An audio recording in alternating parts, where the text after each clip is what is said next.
As I review the agreement before the Senate, it once again reminds me of the old adage that I've referred to before: you can pay me now or you can pay me later. And this budget conference agreement leaves the bills for later. It taxes too much, it spends too much, and it borrows too much. And I ask my colleagues if this is the legacy that we want to leave our children and our grandchildren. And actually, we're going to be paying for it within our lifetime. It isn't just going to be the next generation. And we ought to know better. This budget resolution conference agreement doesn't get near to solving that problem, not even in the long run. So we're not considering a conference report that will confront any of the tough financial priority choices that face our country. As I've said repeatedly, we cannot sustain the current level of spending without inflicting grave danger on the fiscal health of our country. And recently I noticed that England tried to sell some bonds and they had difficulty selling them. They didn't sell them. And everyone will recall that China's been asking what additional guarantees we would give on our bonds. What does that say? It says that we've maxed out our credit cards. Now, every individual in America that's ever had a maxed out credit card knows what that means.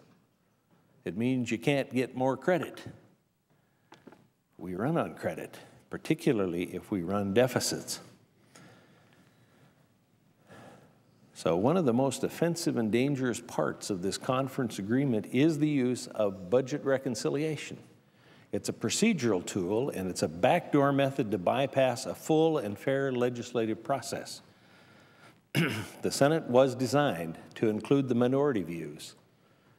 And there aren't issues that it's more important to do this than with health care reform and education reform.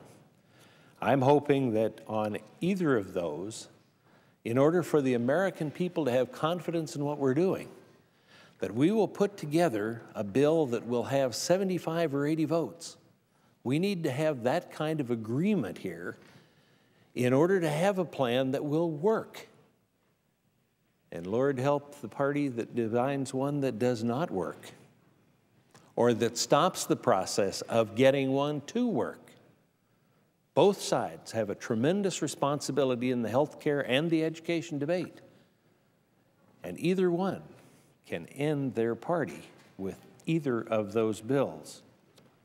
Using the reconciliation process does not allow for a full and open debate in the Senate. It does not allow a thorough vetting and amendment process. Its fast-track nature shuts out members, particularly from the minority party. It also shuts out centrist Democrats. So it's a declaration that Republican ideas and centrist Democrat ideas are going to be left out of the mix. I'm deeply disappointed that the final budget resolution paves the way for a partisan process, particularly on these issues that are important on education and health. And I got to say, the most radical on both sides will favor this. The most radical will favor it. Now, the far left Democrats see this as a way to do it their way. And the far right Republicans see a way to delay it so it doesn't get done, because they'll be able to cause confusion with the amount of time that's involved in it. And that will be bad for both sides. Won't work for either side. Won't work for the American people. That's why it won't work for either side. That's why we've got to be centrist on this thing and pull together 75 or 80 people that can agree on these issues. If we enact the wrong health care fix, will worsen our budget crisis. And enacting reforms without reducing costs represents an unsustainable promise that the American people will long regret. There never has been a bill with as many moving parts that affects as many people as health care reform will.